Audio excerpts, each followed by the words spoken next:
TG Geeks, episode 368, March 7th, 2022. And there's more!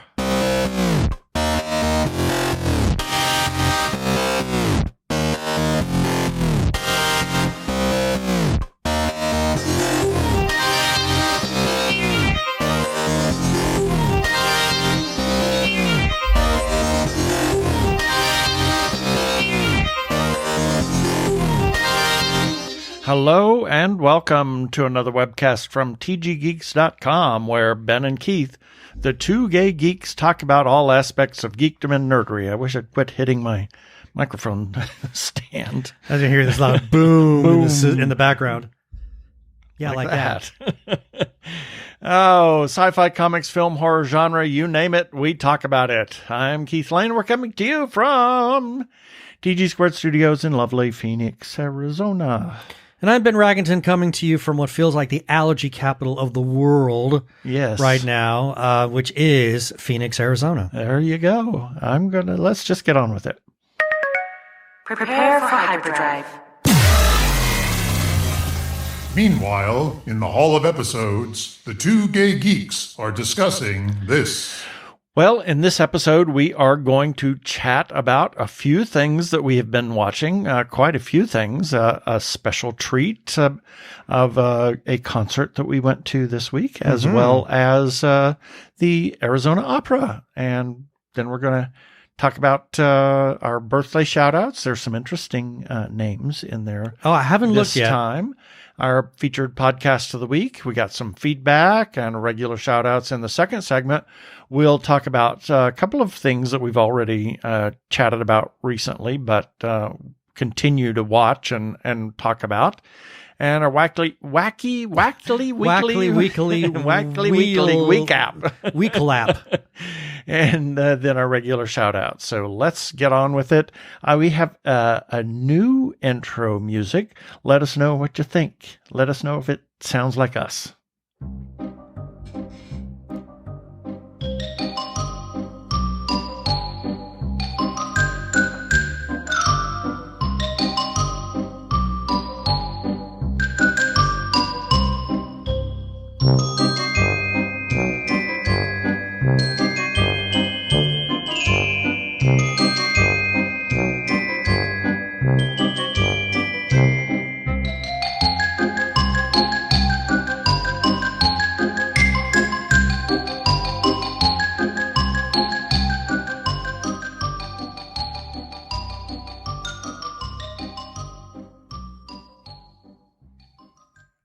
I hear that, I'm tired of it now. I've listened to it so many times. You had to edit the whole thing.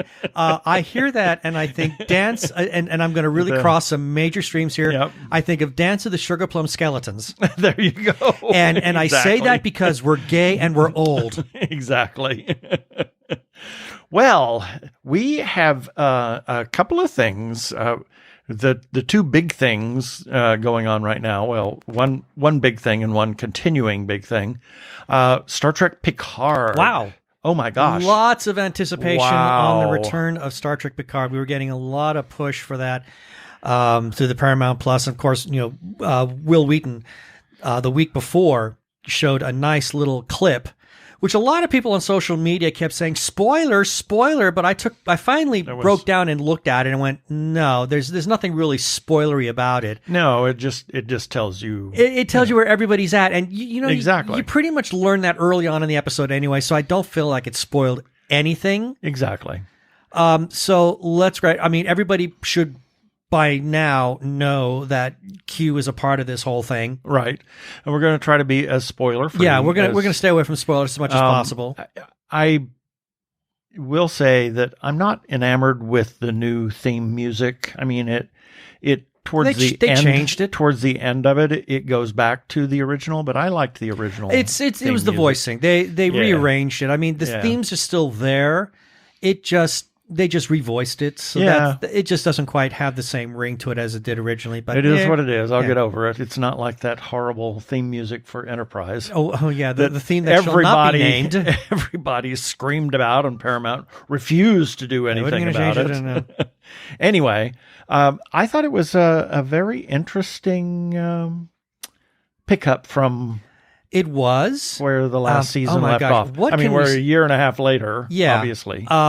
What can we say that doesn't give anything away? Somebody is missing, which I was very surprised about. Yes. Some other I don't know what to think about that. Things are in the picture that are unusual, and some changing roles, shall we say, among everybody at this point. I mean, clearly this is not let's pick up right where we left off kind of thing. Time has passed. Exactly. And there are some serious changes in a lot and lives. Changes. Yeah. We'll get to the Bowie thing later. Yeah. A lot of changes have happened in everybody's life. And I don't mind that. In fact, I actually like that. Yeah. I think it does service to the universe and overall world building that the series is doing. Yep. And it then opens the door for some what I would call some small expansion for canon. Yeah, we learned a couple of things that we did not know before about a certain character, which I thought was quite nice. Well, about several characters. Well, yeah, but there's one in particular. Well, true, several, but there's one in particular that I remember when we were watching. I sat and went, "Oh, that's new." So I challenge anybody to figure out what it is I was talking about. I think most people will know. Yeah, I enjoyed it a lot. I look at Patrick Stewart and I can say, oh my goodness, the poor dear is getting on in years. Yes, he is. But, and that may be why he only agreed to 3 seasons, because he knows he's getting older. And, And funny, we got feedback that talks about that coming up later. Yeah. And if this is indeed, the second of 3 years that he's going to do, then I perfectly understand why, because I mean, we've been also kind of watching Next Generation episodes, right, at the same time. 30 years apart. It is, and I know there were many years where Patrick just did not seem to appear to be aging at all. But within the last 5 years, it's like time caught up. Yeah, and it shows. I mean, his voice is a little more gravelly. The skin is looking, he's sounding a little more jowly. He is sounding a little jowly. But hey, he's old. Picard is 90 plus years old at this point. Yeah. And now, there's reference to him approaching his centennial year. He's a synth. We know that. True, but they did give him some aging properties. They gave him the aging property so that he will age along the same time, same time that his human body did. And speaking of aging, there's the character that has a very, very, very long life. That appears. Well, that was the one that I was going to talk. Yeah, I was trying to stay away from that. Everybody knows she's in that. Yeah. Okay. Yeah. If you've been following any of the promos, then yes, you got to know that Guinan is in this.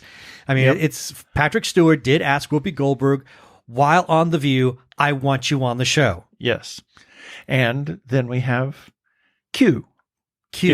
Hopefully that's not a surprise to anybody. That shouldn't be a surprise to anybody. I'm not going to say that. I'm not going to say the nice little intro twist they gave him. I enjoyed seeing Q again. Yeah. And Q is Q and Picard is Picard. Oh, let's be real. Q is John Delancey. John Delancey is Q. Exactly. In my mind, they're one and the same. And but I love the dynamic between these two, and it's certainly a different dynamic than what we had with. Well, we only saw him once interact with Sisko.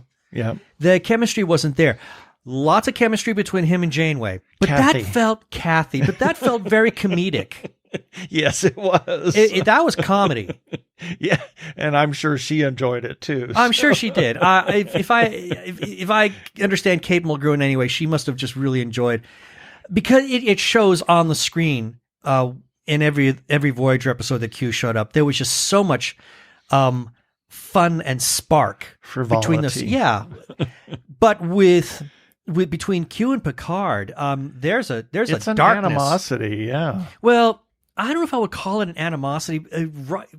Riker. Q has this fascination with Picard. Yes. It's a very weird fascination that I don't think we've ever fully explored. And I'm hoping that we do get some of that. I'm hoping that we get some answers in this coming season. What is it about Q that has him so fascinated with Picard? Yeah. And will we address what I think a lot of people have been, looking at as the big elephant in the room? And what is this thing between Q and Guinan? Yes. I would love to know more about that. Hopefully we'll find out something on that. I really hope we're going to get more. We didn't get much of Q in this episode. No, but he showed up. And it ended on a bit of a cliffhanger. Well, obviously. I think each of these episodes are going to end on something of a little minor cliffhanger because this is one gigantic story. Yes. So, Q's appearance at the end is, not entirely surprising. But I hope. Why is he there? So why is he there? Why did he show up when he did? Exactly. And right before he showed up, they also introduced something that really has a lot of people scratching their heads. Oh yes. About the big green elephant. Yeah, in the big room. green elephant in the room. Exactly. I mean, I think the story was very well paced. Yes, it was. It hit the ground running very, very well. But again, these are characters that are established, so we don't have to go through all that intro again. And I know that with many TV shows, whenever they do a return for a second season, sometimes they suffer because they had such great success in setting out all the pieces on the chess table. Right. And while Picard had great success in doing that, it managed to avoid any of the pitfalls in finding ways to immediately engage the audience right from the very beginning without trying to retread or going over any familiar path that they did for the first season. Yes. And then we have Discovery. Wow. This was a very interesting episode. It gave us some insight into a couple of characters. It was. I felt this was a sort of understated episode. I mean, and I'm not knocking it. It felt like that this was sort of like a pause. It was a pause, but it was also a catharsis for I think the fans as well as a couple of the characters in the episode. It was a chance for them to regroup and say, "I'm okay." That was just my take on the episode. Oh, that's a good point. Hadn't thought of that, but that's perfectly valid. Yeah. For me, when I watched that, this felt like, you're standing on the edge of a cliff and you're about to jump into the water, but now you're holding your breath and it's that pause just before the plunge. Right. That's what it felt like to me because we've only got 2 episodes left. Right. And obviously there's a lot to be told because we know nothing of Species 10C. Exactly. And what they're doing with these DMVs, or whatever they're calling them. I don't know what are they called? DMV, the Department of Motor Vehicles. Yes. Whatever it is. Whatever it is. The DME. MVD. I don't know what it is. The D thing. The big D. Yeah, the big D. Well, if that's what it is. But in any case, there's a lot to be asked regarding that. We got just a tiny peek into what Species 10C might be. Exactly. Just a peek. And that, I think, was, like you said, that moment of jumping off, but that also that moment of pausing to say, I'm okay before I jump off into, the wild and raging waterfall that there is down there, almost certain death, Yeah, no kidding. In their 3-hour tour. I enjoyed it. I thought it was a nice episode for, like I said, the fans to kind of take a break. Yep. Well, not take a break, but take a pause before we just go barreling on into the final 2 episodes of the season, if we're correct. Yeah, because Will Wheaton said there were only 2 more. Yep. So, yeah, I expect the next 2 episodes to just be like runaway freight trains. Exactly. Now, Rick Wakeman. Oh, my God. Wow. Okay, so let me back up. I got an email last year, actually last August, saying that Rick Wakeman was doing a tour. He has a show in England called The Grumpy Old Man, and now he's doing his Grumpier Old Man tour. And I thought, oh my goodness! I mean, we've seen you've seen Rick with only once, if I'm not mistaken. You've seen Yes with me a number of times, but I think Rick was only in one show. In any case, I don't recall. But I've seen lots of him. Oh yeah, through several videos. Through videos, concerts, concert videos, etc. But for an opportunity to see Rick totally on his own, I thought will be a really nice treat. And the man is funny. Well, and we saw ARW. Oh, that's right. We saw, yes, that's correct. Yes, with Anderson, Raven, Wakeman. But to actually get Rick on his own, and Rick is a very, very funny man who knows how to tell very funny stories.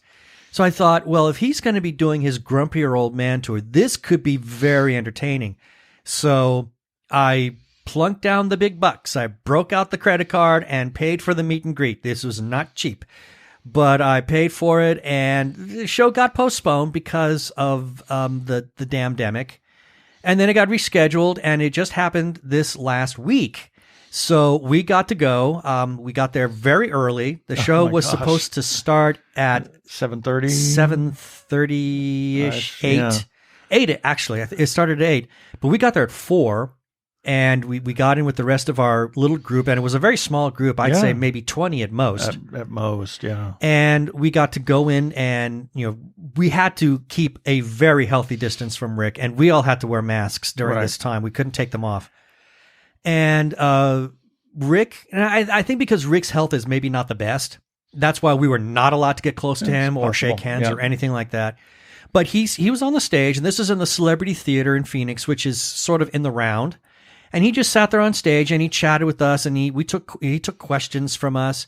And at one point, someone was asking about artists that he worked with in the past, and the name David Bowie came up. Yes. And it is, arguably, it was his collaboration or working as a session musician for Bowie, and he was only a teenager when he met him. Exactly. He was not, I think he said 17.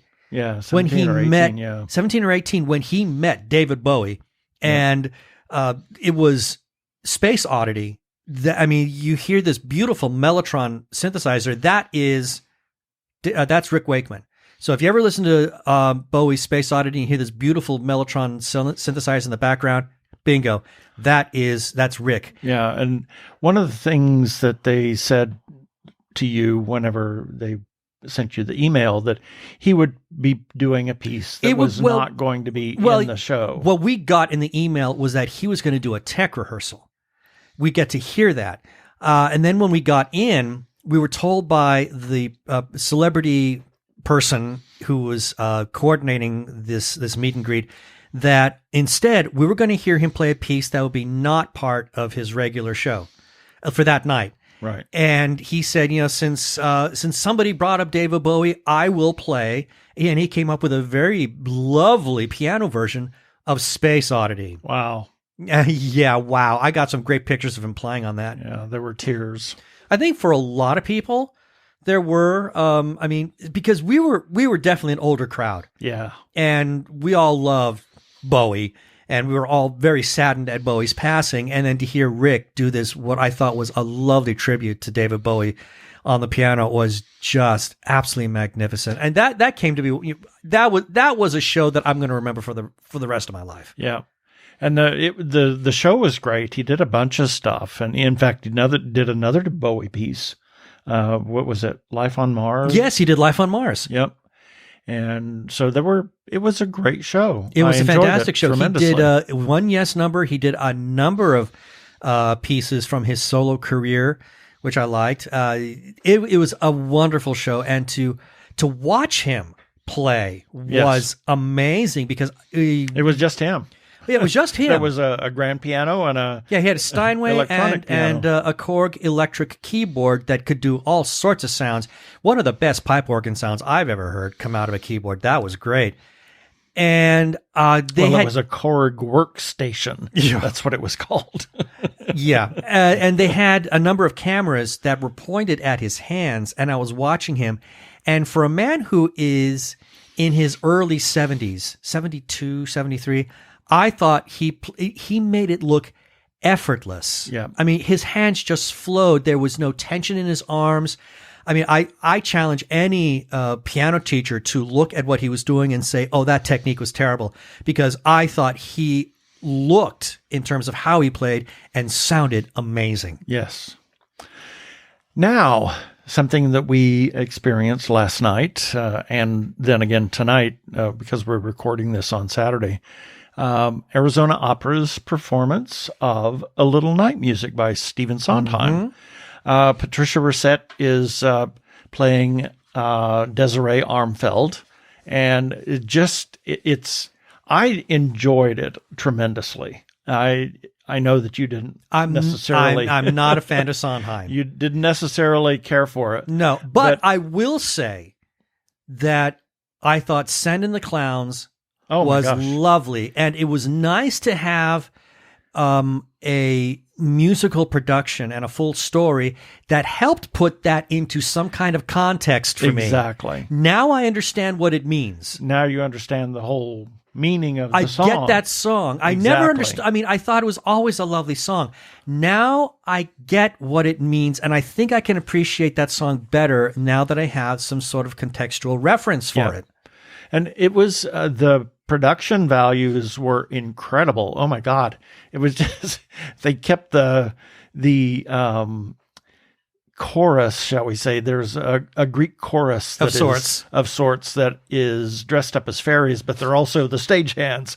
And they moved the stuff. They'd move something off, and then they'd bring it right back on, and then they move it off, and they bring it right back on. Yeah. And because of the different scenes and staging that they were doing, and it was all set in one.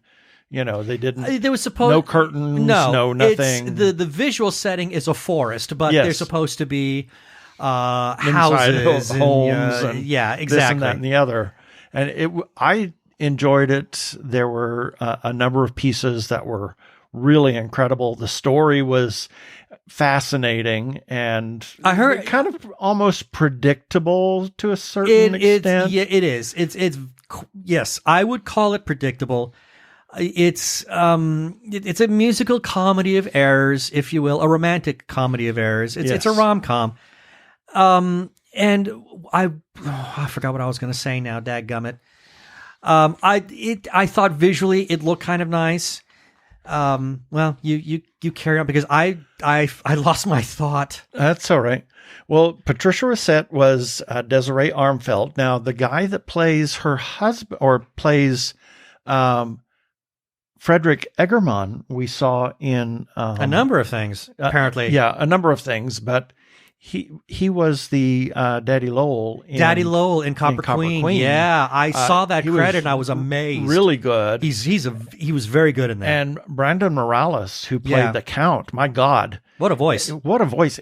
They were mic'd, but I don't think they needed to mic Brandon, because he has so much power behind his voice. It was like, almost oh my gosh, overdriving the sound. Exactly. In fact, a number of the singers, I felt they need to, if they're going to keep the mic, they need to dial it back a little bit, because it was overdriving the speakers inside the Symphony Hall. Yeah, for that. And there was another Terrence Chinloy, who played Henrik Eggermann. Yeah. We saw him. He was a studio artist, but he also sang at the Met recently. His debut at the Met was for, what was I'm trying to look here.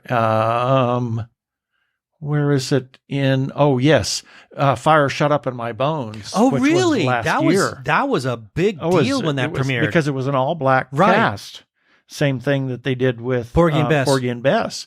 But he sang in that, and it was just his voice. Oh, my God.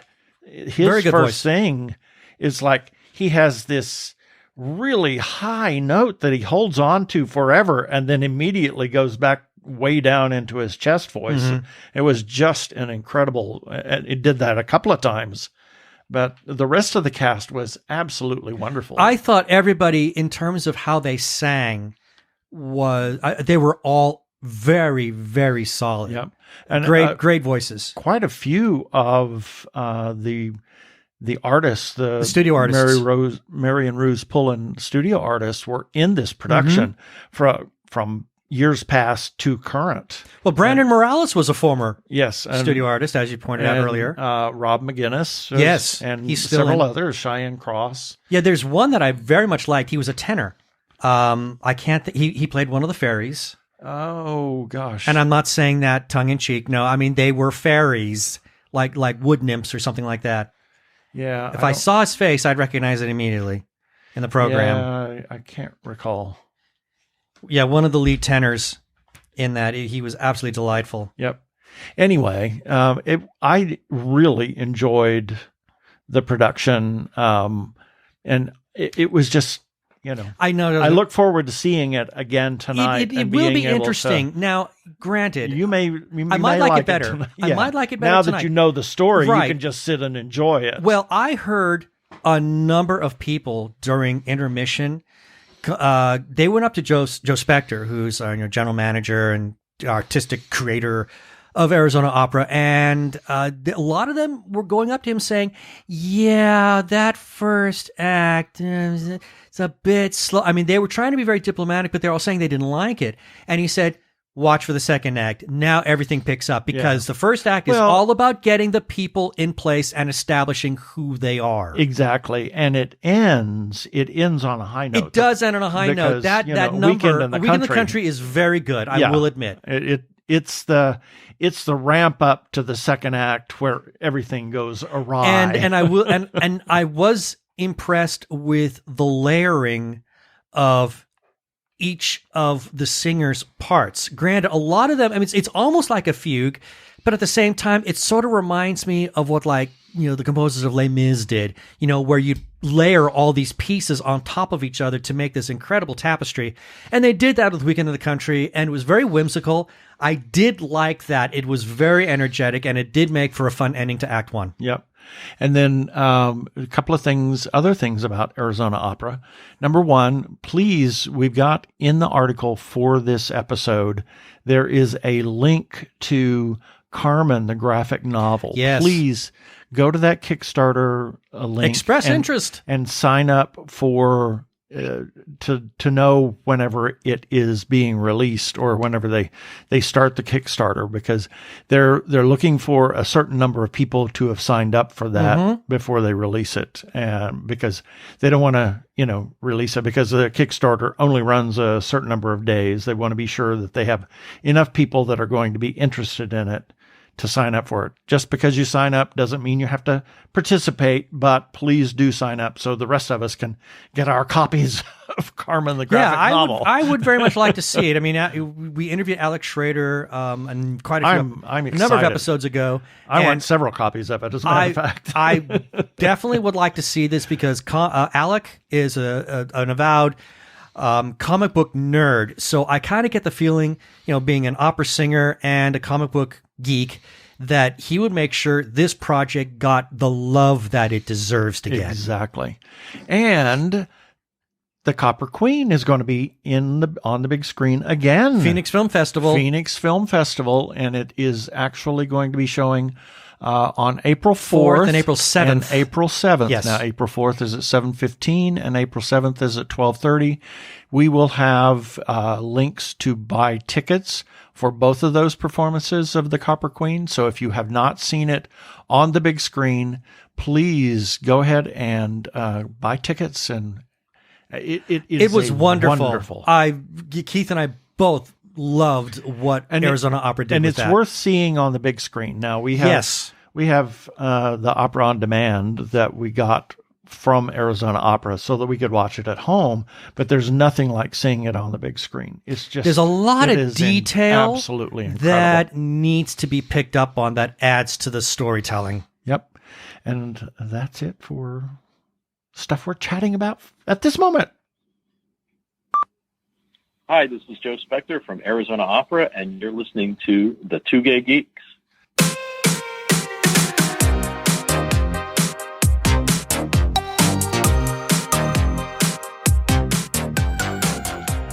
And that's our birthday music. Mm-hmm. And here's a few selected birthdays for March 7th through March 13th, 2022. March 7th, Harry Glicken. He was an American volcanologist. He researched Mount St. Helens just before and after its eruption. Oh. In fact, he was at Mount St. Helens the day before it erupted and went off to meet on his research paper in California. Oh, boy. And the guy that took his place, who was a research He probably died. Yes, was killed. Killed in the eruption. Yes, David Johnston. And he was just distraught about that. He actually, he and David Johnston are the only two Americans to be lost in volcanic eruptions. He was in Japan to study, Mount Ungan in Japan when it erupted unexpectedly, and he was killed in that. Maurice Ravel, composer, most notable for his composition of Bolero in 1928.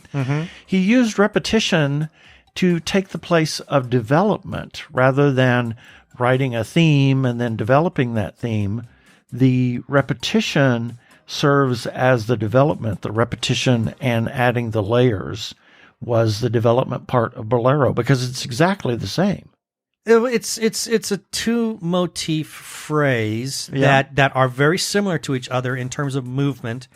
But yeah, he develops those only by adding more and more to it. Exactly. I kind of wonder if Philip Glass wasn't inspired by Ravel, because a lot of, I listened to, I think of Philip Glass's Poacazzi, and there are some themes in there where Glass does exactly the same thing. Exactly. He just takes the same thing and then builds on it. Also in Akhenaten, there was a lot of repetition of certain themes, and they just built on that. Yeah, true. With the layers. But I'm more familiar with Poacazzi. That's the only reason I brought that one up.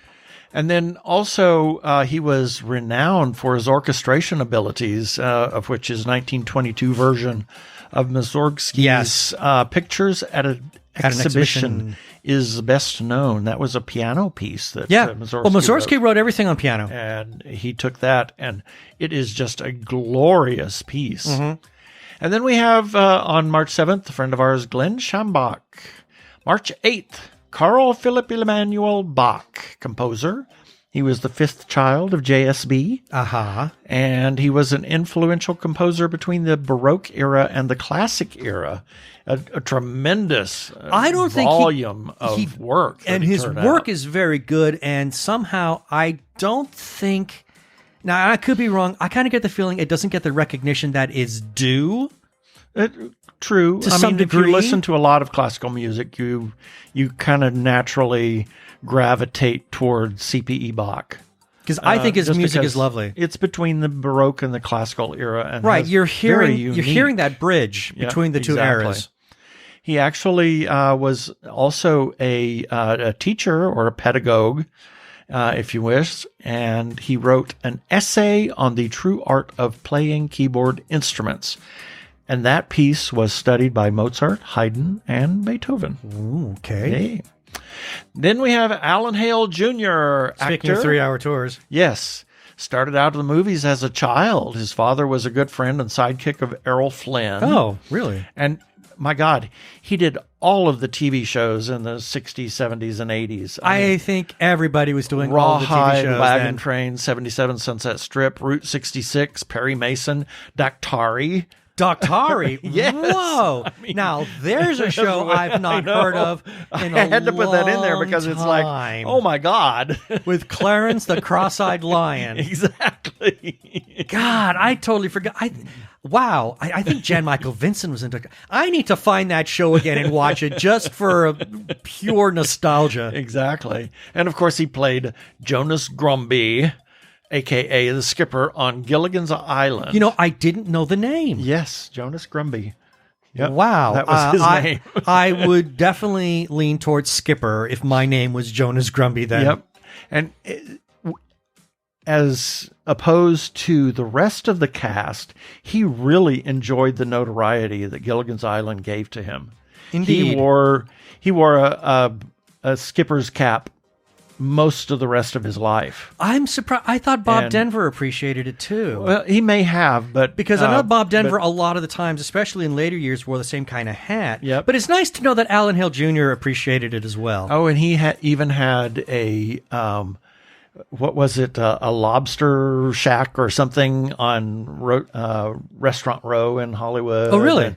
And he had regularly had lunch with Don Wells after the thing. He really enjoyed it. He'd dress up as the skipper all the time. Well, he found a way to parlay it, which I think is very nice. And even in his last days of dying of cancer, he made it a point to go visit the kids in the cancer ward. Oh, so good person. Yep. March 9th, Marina Sirtis, actress, most known as Counselor Deanna Troi on Star Trek. Mm-hmm. Of course, there is the story of her audition that she thought was a train wreck and went so she badly. Was auditioning. I think she was originally auditioning for Tasha Yar. Yeah. And then she said that she was about to jump on a plane to go back home. She had come to the U.S. to make it in Hollywood, and her mother just, didn't think it was going to happen and was headed home. And even till the third season of Star Trek, her mother still didn't think it was going to make a difference until she saw an action figure of Okay. Once you get the action figure, now you know your career is established. Exactly. And she actually was as close to a real daughter to Majel Barrett Roddenberry. That is true. They were very close. And grieved alongside with Majel when Jean died. Yeah. And she is of Greek descent and speaks Greek fluently. She is...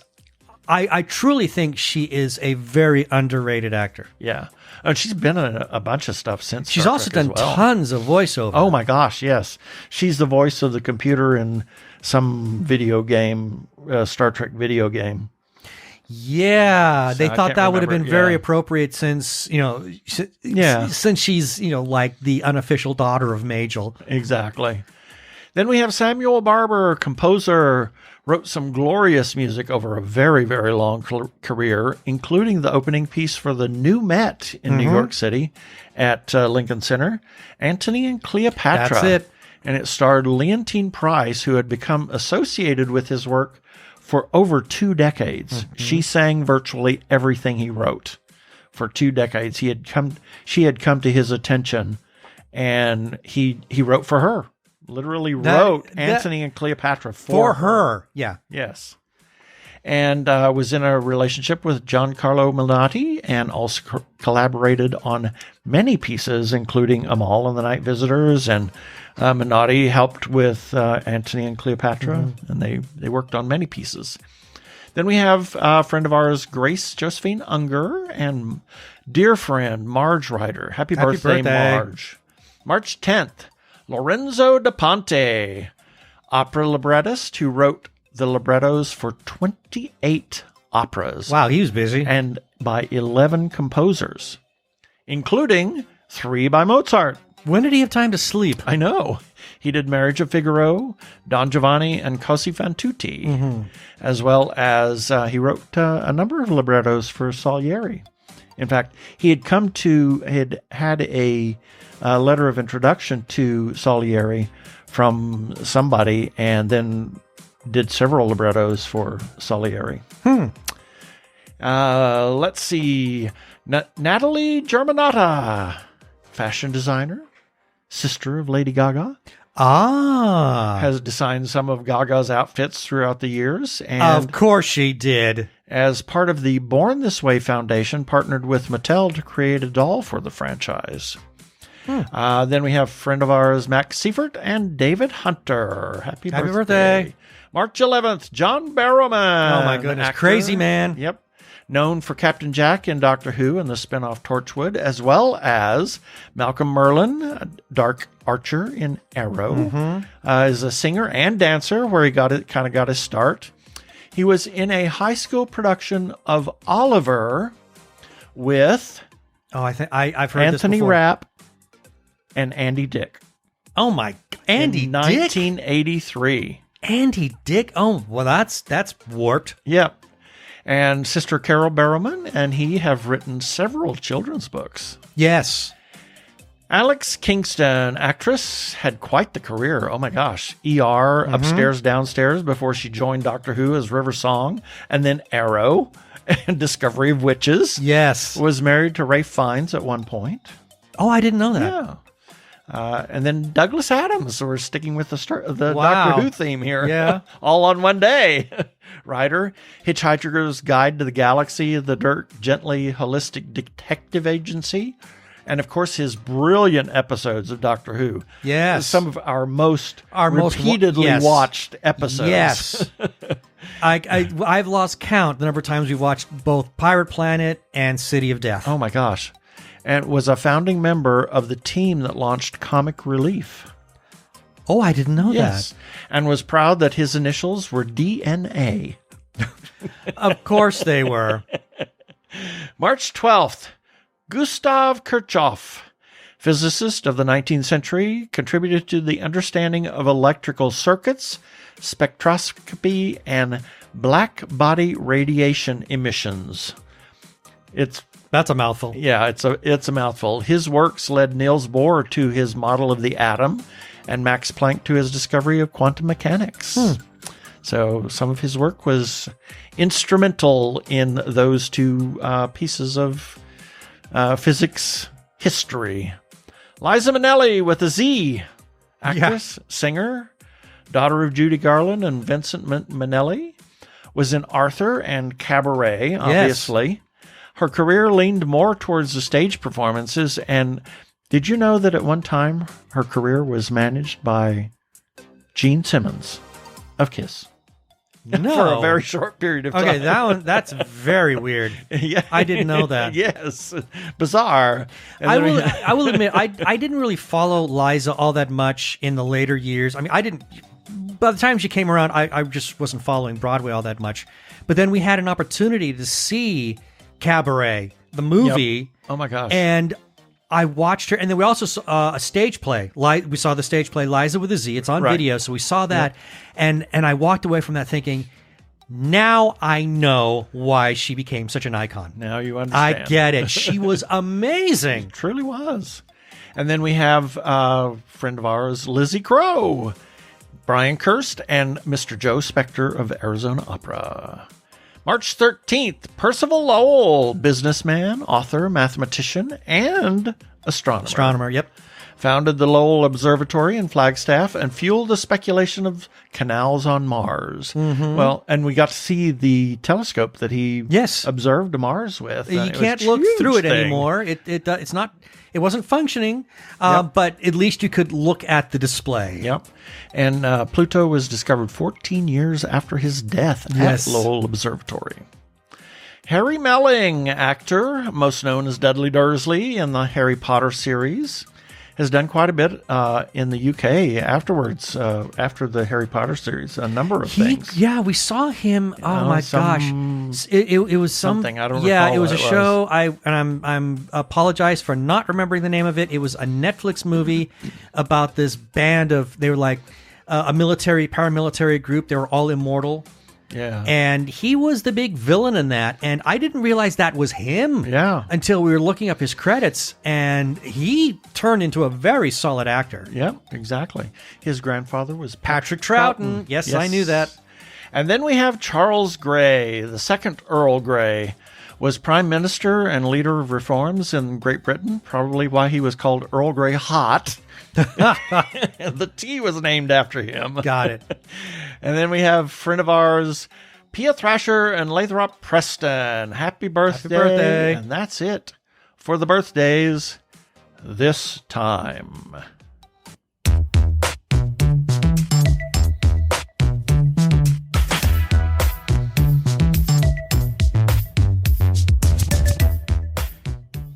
Technorama, the podcast for geeks, because geeks are better than cool. You don't hear someone say, "Get away from me, you cool person." Who's gonna have their 65-inch home theater system installed by the Cool Squad? Not me, that's for sure. How much cool cred do you have? Not enough to care about. Think you'll find any canned unicorn meat at thinkcool.com? It's just a part domain name. They don't even have roadkill in a paper cup. That's why you need to start listening to Technorama, because that's what geeks do. Go to chuckchat.com and listen to Technorama before you turn cool.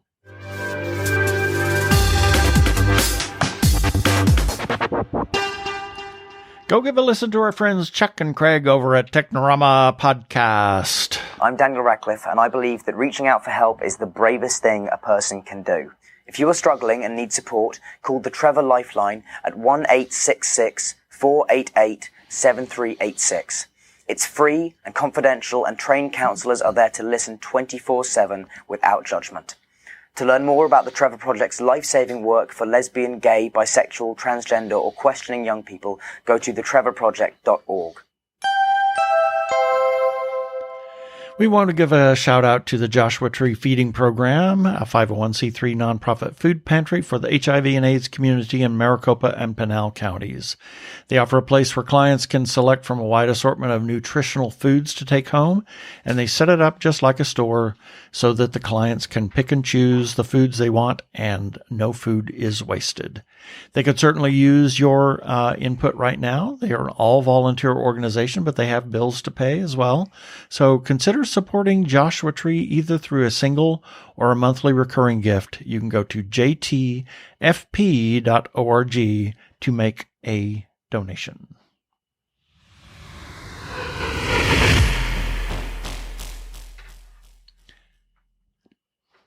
And I got that out of order, didn't I? There we go. I thought something sounded a little unusual. Something was a little wrong there. Yes, this is time for our feedback. These are comments that we received in response to articles and episodes that we ran on our website at tggeeks.com, and the links for each of these articles or episodes that generated this week's feedback will be in the show notes for this episode number 368 on our website at tggeeks.com. Starting with, regarding TG Geeks episode number 363, where we interviewed our good friend Arkle, Brian Weber. He says, thanks for having me on and tolerating my directionless rambling. Yeah. By the way, it was fun. Directionless rambling. as I'm fond of saying, it was organic. Exactly. And then he adds, by the way, it was organic. Sorry. He goes on saying, by the way, a memorial charity fundraiser has been set up in the name of Marcia Kent Rodriguez, the woman whose death I mentioned in the interview. It's fairly close to hitting its goal, and I can vouch for the woman who set it up. Here's a link if any of you care to donate, and he gives a PayPal link. I will include that link in the show notes for this episode, so you can look for it there. Going on, we got a comment from Amy McAdams, also from episode 363. She says, thank you very much. I'm guessing it was a birthday shout out. Going on, regarding Ben's gay book breakdown, Beware Your Heart's Desire in The Devil You Know. This is a book that was written by Morgan Bryce, who I am an enormous fan of. And she wrote back and says, thank you. I gave the book a very high review. Moving on, regarding rest in peace, Brian Augustyn, creator Gotham by Gaslight. We were very saddened by Brian's passing. Got a comment from Tommy Cannon. He says, bless him. He was both kind and hysterical. Nothing could be further from the truth. He was such a kindly man and terribly funny. Oh my gosh. His wit was so dry. So dry and could be so biting too. Exactly. But in a kind way. I thought he was great. I mean, he poked fun at us, but you knew that it was filled with love when he did it. Because there was always that twinkle in his eye. Exactly. He was a delight. And we're going to forever miss him. Moving on, regarding TG Geeks episode number 364, got another comment from Arkle. And we were talking about Star Trek Picard in that episode. And he said, not to be that guy, but there's not a really we shall see with regards to there being any more Star Trek Picard after season 3. They've been saying for a while that they only plan to do 3 seasons and nothing more. Doubtless the performative outrage industrial complex will declare it canceled anyway and treat it like a victory for true Trek fans, which apparently is trademarked. But keep in mind that these are people who've been saying Alex Kurtzman has just been fired and Discovery is canceled every week for about 5 years, and it is yet to be true. Point taken. Moving on regarding We shall see. Yeah, we shall see. Regarding Hamish Downey's 5 questions with Eloy, a.k.a. Strays of the World, and got a comment from Strays of the World. They left this for us on Instagram saying, thank you for the interview. I shared it on my socials. We'll be sharing it further if we the weekend. I wrote it down as he put it. It means a lot to have indie music support, so thank you again. And then it also got a comment from Hamish saying, thank you so much for sharing on this platform. I really love the album, and I'm happy to support indie artists such as yourself in my TG Geeks column, and that is our feedback. Thanks, Hamish, for all the different things that you do for us. If you want to leave a comment on anything that we produce, whether it is an article or an episode, you can do that at tggeeks.com. You can also comment on Twitter and Instagram, as well as our episodes on YouTube and Facebook, where we publish everything. We can also have a listener feedback line, and that is where you can leave us a voicemail. You can call 469-TG-Geeks. That is 469-844-3357. And as always, please play nice.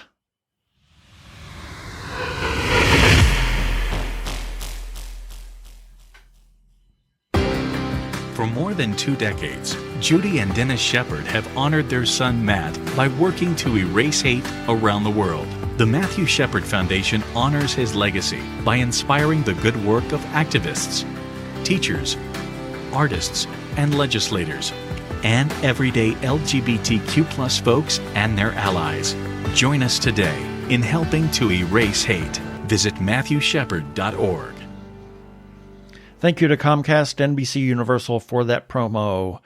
We want to give a shout out to independent creators, whether it's filmmakers, comic book artists, writers, or others. Please go to wherever you find them. Their Facebook pages, Etsy pages, web pages, Twitter, Instagram, TikTok. Talk to them, chat them up, chat other people up about their stuff, buy their stuff. Please consider supporting independent creators.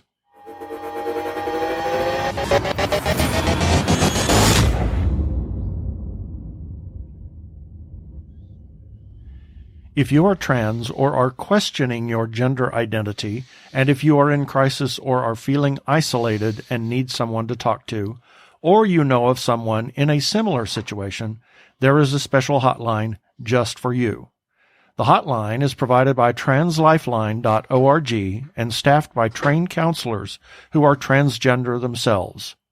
The hotline in the U.S. is 877-565-8860. In Canada, it is 877-330-6366. Or you can go to translifeline.org to learn about the important work they are doing. Please reach out for help. You are not alone. Yeah, baby. They're like 2 gay geeks. They're together, you know. They're 2 gay guys and they're geeks. Is that okay?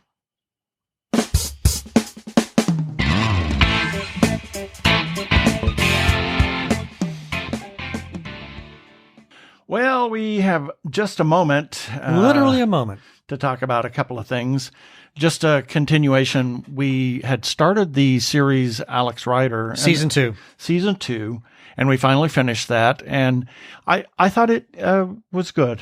It had a one serious gaffe in it, but as I surmised, it was trying to portray American security in terms of federal government security, and they really missed the boat on that one, I think. But this is a British show. It's a British show. They didn't do the research properly. Didn't have probably the budget for all the people that would have been required, etc. So that's also I'll give it a hand wave on that. Giving a hand wave on it, but other than that, I thought it was a very interesting show, and I liked it. It had me invested. I found it very thrilling. Little cliffhanger-ish. Good little cliffhanger there while wrapping up most of the storylines. It will be interesting to see where this is going to go because there's a lot of books in the Alex Rider series that have yet to be filmed. Yep. And then Severance. Oh my gosh. Oh, we just finished the 4th episode today. That is, they're ramping up to something. Well, this is the cracks are appearing. It's starting to move slowly, and they're just now beginning to offer some serious breadcrumbs. I have a feeling that starting some point next episode, it's going to accelerate really quickly because we're almost at the halfway point. Right. I'm very much enjoying it, and I'm really anxious for next Friday. Yep. And then the end game. Okay, this was interesting. The second episode, a lot slower, but I think they needed to hit the ground running very hard. Oh, yeah. And give us a lot of action and story and characters right in the very beginning to get your audience hooked, and then they can take a step back and say, okay, now let's pace ourselves, but without boring the audience to death. Exactly. And so we continue to watch those.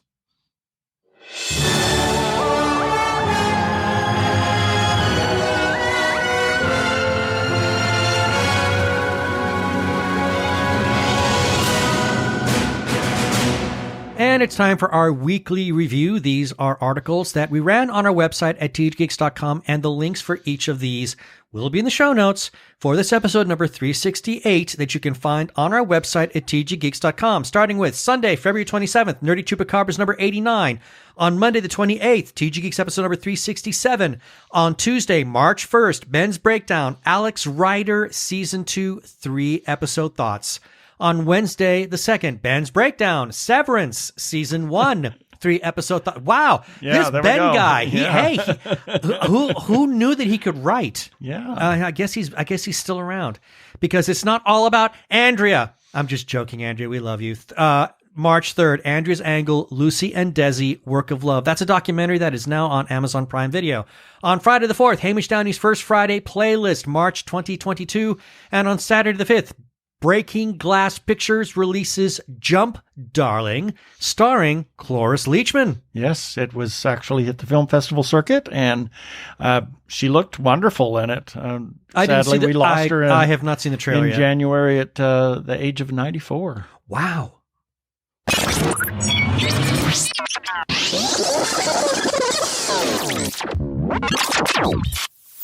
We have some shout-outs that we need to make. First to Arkle. You heard feedback from him. Good friend of ours, Brian Weber. He is on Twitter as Geek of All Trades. That's the address, Geek, G33K of All Trades. But he's also referred to as Brian the Ampersand List YouTuber. And he publishes his Arkle Times Post-Dispatch News, which publishes some of our stuff. So if you want to find the Post-Dispatch News, look for Brian the Ampersand List YouTuber on Twitter. And while you're looking for all things Arkle, go to his YouTube channel, youtube.com/Arkle Studios, where you can find his Shameless Cash Grab series, which is in season 7, his Rans vs. Zombies series. Yes, it's over, but past episodes are still there. His Arkle tier ranks, as well as his game videos of Trick and Treat and Star Trek Online. We must also give some shout-outs to a couple of Facebook groups for allowing us to post our stuff there. First to Gay Geeks After Hours. We have to thank their moderators for saying that we could share away our content there. And their URL is facebook.com/group/Gay Geeks After Hours. And then to The Gay Geek for pretty much the same. And their URL is facebook.com/group/The Gay Geek. And as always, we give special thanks to their moderator, Jeremiah Reeves. Thank you, Jeremiah. Other places we can be found are Spotify, TuneIn, Stitcher, Amazon Podcasts, as well as where other fine podcasts can be found. Also, check us out on Sci-Fi Radio at 3 a.m. and 3 p.m. Pacific Time on Tuesdays for a replay. Listen to their other content. They're a 24-hour geeky internet radio station. Please rate us and review us on iTunes, and don't forget to subscribe to our YouTube channel.